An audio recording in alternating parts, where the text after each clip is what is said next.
Hi guys. So last സെഷനിൽ നമ്മൾ just ഒരു സോങ് ലിസ്റ്റ് കമ്പോണൻറ്റ് ക്രിയേറ്റ് ചെയ്തിരുന്നു. എന്നിട്ട് ആ ഡാറ്റ എന്ന് പറയാൻ പറ്റില്ല, നമ്മുടെ കയ്യിൽ ചുമ്മാ ഒരു ഡിവ് ഉണ്ട് സോങ് ലിസ്റ്റ്, അത് നമ്മൾ റെൻഡർ ചെയ്യിച്ചിരുന്നു നമ്മുടെ പേജിൽ. സോ റൈറ്റ് നൗ ഇപ്പോൾ നമ്മുടെ സ്ക്രീൻ ചെക്ക് ചെയ്ത് കഴിഞ്ഞാൽ നമുക്ക് മനസ്സിലാവും കാര്യമായിട്ടൊന്നും ഇല്ല എന്നുള്ളത്. നമ്മുടെ സ്ക്രീനിൽ ജസ്റ്റ് ഒരു ഡിവ് മാത്രമേ നമ്മൾ റെൻഡർ ചെയ്യിക്കുന്നുള്ളൂ നമ്മുടെ സ്ക്രീനിലുള്ളത്. ഓക്കെ.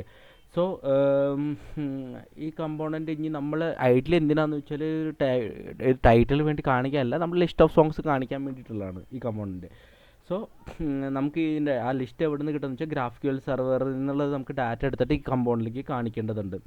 സോ അതിന് മുമ്പ് ഞാനൊരു ചെക്ക് ലിസ്റ്റ് പോലെ ക്രിയേറ്റ് ചെയ്തിട്ടുണ്ട്. എന്ന് വെച്ചാൽ നമുക്ക് എന്തൊക്കെയാണ് പ്രൊസീജിയർ ഈ ഡാറ്റ എത്തിക്കാനായിട്ടുള്ളത്, എന്തൊക്കെ കാര്യങ്ങളാണ് നമുക്ക് ചെക്ക് ചെയ്യേണ്ടതെന്നുള്ളത്. അപ്പോൾ ഇത് ഞാൻ എഴുതി വെച്ച ചെക്ക് ലിസ്റ്റാണ്, ചുമ്മാ അത് ആഡ് ചെയ്തെന്നുള്ളൂ. നിങ്ങൾക്ക് പറഞ്ഞു തരാനായിട്ട് എന്താണ് നമ്മൾ ഗോത്രൂ ചെയ്യാൻ പോകുന്നത്. ഇത് നമ്മുടെ സ്ട്രാറ്റജിയാണ്. ഓക്കെ.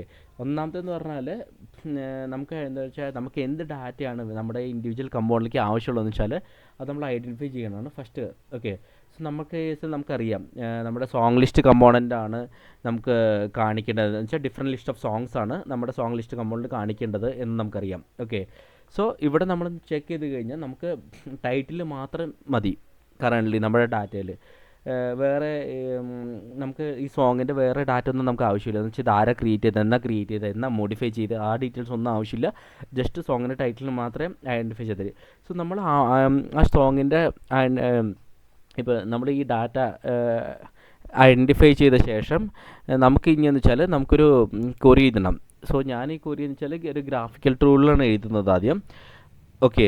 സോ അതൊരു പ്രാക്ടീസും അത് വർക്ക് ചെയ്യുന്നുണ്ടോ, നമ്മൾ എഴുതുന്ന കുറി വർക്ക് ചെയ്യുന്നുണ്ടോ എന്നൊന്ന് വെരിഫൈ ചെയ്യാൻ വേണ്ടിയിട്ടാണ് നമ്മൾ ഗ്രാഫിക്കൽ ടൂളിൽ നമ്മൾ എഴുതുന്ന കുറി നമ്മൾ ഒന്ന് ചെക്ക് ചെയ്യുന്നത്, ആ ക്വറി വർക്ക് ചെയ്യണമെന്ന്. ആ വർക്കായ ശേഷം നമ്മൾ ആ ക്വറി എടുത്ത് നമ്മുടെ കമ്പോണൻറ്റ് ഫയലിലേക്ക് ഇടും, നമ്മുടെ സോങ് ലിസ്റ്റ് കമ്പോണൻ്റ് ഇല്ലേ അതിലേക്ക് കൊണ്ടുവന്നിടും. ഓക്കെ.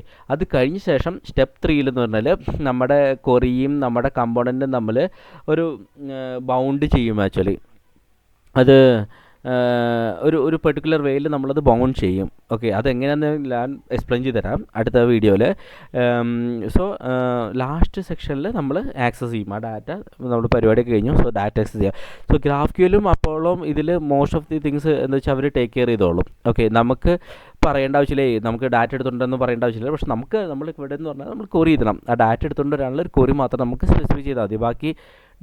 ബാക്കിയുള്ളതൊക്കെ ഗ്രാഫ്ക്യൂലും അപ്പോളും കൂടി മാനേജ് ചെയ്തോളൂ. നമുക്ക് നോക്കാം അതെങ്ങനെയാണെന്നുള്ളത്. ഓക്കെ. സോ ഇവിടെ ഞാൻ പറഞ്ഞു നമുക്ക് ഫസ്റ്റ് ഐഡൻറ്റിഫൈ ചെയ്ത ഡാറ്റ എന്നുള്ളത്. സോ ഫസ്റ്റ് നമ്മൾ നോക്കിക്കഴിഞ്ഞാൽ മനസ്സിലായി നമ്മുടെ സോങ് ലിസ്റ്റ് പേജിൽ നമുക്ക് ടൈറ്റിൽ മാത്രം മതി എല്ലാ സോങ്സിൻ്റെയും. ഓക്കെ. നമുക്ക് വേറൊന്നും ആവശ്യമില്ല എന്നുള്ളത്, ടൈറ്റിൽ മാത്രം മതി. ഇപ്പം നമ്മൾ എന്താ പറയുക, നമ്മളിത് നോക്കി വെച്ചു, നമുക്ക് ടൈറ്റിൽ മാത്രം മതി എന്നുള്ളത് നമ്മൾ നോക്കി വെച്ചു. ഓക്കെ. നമ്മൾ ഇനി ചെയ്യാൻ പോകുന്നത് സ്റ്റെപ്പ് 2ലേക്കാണ്. സ്റ്റെപ്പ് 2 എന്ന് പറയാൻ ഗ്രാഫിക്കൽ ടൂൾ നമ്മൾ ഓപ്പൺ ചെയ്തിട്ട് ഒന്ന് ക്വറി എഴുതണം വർക്ക് ചെയ്യണ്ടോ ഇല്ലയോ എന്ന് അറിയാനായിട്ട്. അപ്പം ഞാൻ അതിന് വേണ്ടിയിട്ട് മെൻഷൻ നമ്മൾ ഓൾറെഡി റണ്ണിങ് ഉണ്ടാവും. Local 4000 graphical. ഇപ്പോൾ സോങ്സ് ഐ ഡിയിൽ ഞാൻ ടൈറ്റിൽ മാത്രം മതി. ഓക്കെ. എന്നിട്ട് ഞാൻ റൺ ചെയ്ത് നോക്കാം. നമ്മൾ മുമ്പ് എഴുതിയ സോങ്ങിൻ്റെ ടൈറ്റിൽ വന്നു. അറേ ഓഫ് ഒബ്ജക്ട്സ് ആണ് നമ്മൾ കറൻ്റ്ലി ഇപ്പോൾ ഒരെണ്ണം മാത്രമേ ഉള്ളൂ. അപ്പോൾ ഞാൻ ഓൾറെഡി പറഞ്ഞു ഗ്രാഫിക്കൽ ടൂൾ എങ്ങനെ ആക്സസ് ചെയ്യുന്നത് ലോക്കൽ 4000/ഗ്രാഫിക്കൽ മാത്രം കൊടുത്താൽ മതി. എന്നിട്ട് എൻ്റർ അടിച്ച് കഴിഞ്ഞാൽ ഇവിടെ ക്വറി എഴുതാനുള്ള ഓപ്ഷൻ വരും. നമ്മൾ മുമ്പ് വർക്കൗട്ട് ചെയ്താണിത്. എന്നിട്ട് ക്വറി സോങ്സിൻ്റെ ഉള്ളിലെങ്കിൽ ടൈറ്റിൽ മാത്രം മതി എന്ന് പറഞ്ഞിട്ട് നമ്മൾ എഴുതി. സംശയം ഉണ്ടെങ്കിൽ ഡോക്സ് ചെക്ക് ചെയ്താൽ നമുക്ക് കാണാൻ പറ്റും. ഇവിടെ നമ്മുടെ ക്വറീസൊക്കെ ഇതിൽ കാണാൻ പറ്റും. ഓക്കെ. ഞാനങ്ങനെ കൊടുത്തപ്പോൾ എനിക്ക് എന്താ പറയുക ടൈറ്റിൽ കിട്ടി. എന്ന് വെച്ചാൽ സോങ്സിൻ്റെ ടൈറ്റിൽ എനിക്ക് വരുന്നുണ്ട്.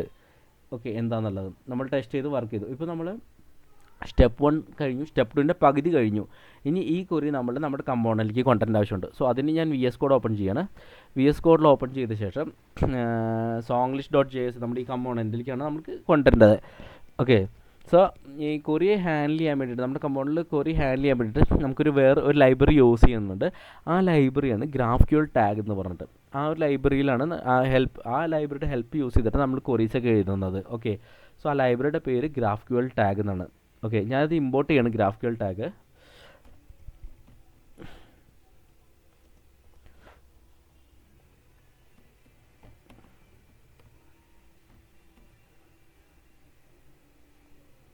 GraphQL tag.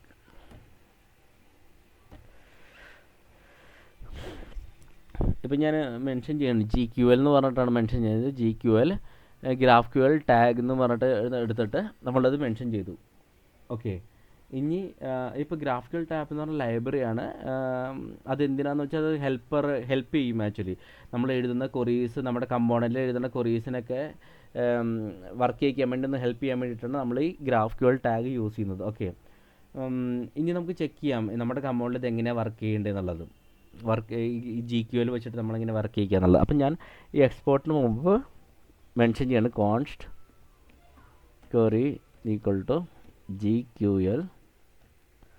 ഓക്കെ, എന്നിട്ട് ഞാൻ /ൻ്റെ ഉള്ളിലാണ് ബാക്ക് ടിക്കാണ് ഞാൻ കൊടുക്കുന്നത്.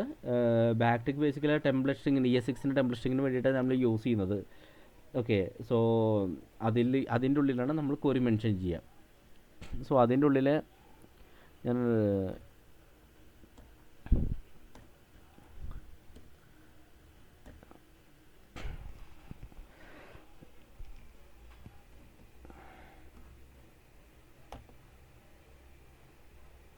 സോങ്സ്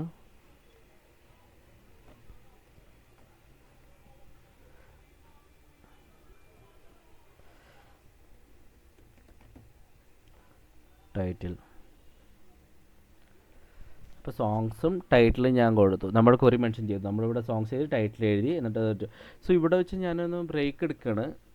നമ്മളിപ്പോൾ ക്വറീസ് എഴുതി വെച്ചിട്ടുണ്ട്. GQL വെച്ചിട്ട് നമ്മൾ എഴുതി. നമ്മുടെ ക്വറി എന്താണെന്ന് വെച്ചാൽ നമ്മൾ എഴുതി വെച്ചിട്ടുണ്ട് ഇപ്പോൾ കറൻ്റ്ലി. എന്നിട്ട് ഇവിടെ വെച്ച് ബ്രേക്ക് ചെയ്യണം. അത് കഴിഞ്ഞിട്ട് നമ്മളിനി സ്റ്റെപ്പ് 3 നോക്കണം. അത് ബൗണ്ടിങ് എങ്ങനെ ചെയ്യുക എന്നുള്ളത്, നമ്മുടെ ക്വറീസും കമ്പോണൻറ്റ് നമ്മൾ എങ്ങനെ ബൗണ്ട് ചെയ്യുക എന്നുള്ളതാണ് നമ്മൾ സ്റ്റെപ്പ് 3 നമ്മൾ നോക്കാൻ പോകുന്നത്. അത് ഞാൻ അടുത്ത വീഡിയോയിൽ നമുക്ക് കാണിച്ചു തരാം എങ്ങനെ ബൗണ്ട് ചെയ്യുക എന്നുള്ളത്. സോ ഞാനിവിടെ വെച്ച് ബ്രേക്ക് ചെയ്യാണ് ഇന്നത്തെ വീഡിയോ. നിങ്ങൾ ഇത്രയും ചെയ്ത് നോക്കുക, വർക്കൗട്ട് ചെയ്ത് നോക്കുക. നമുക്ക് അടുത്ത വീഡിയോയിൽ കാണാം. അപ്പോൾ താങ്ക്സ് ലോട്ട്, ബൈ.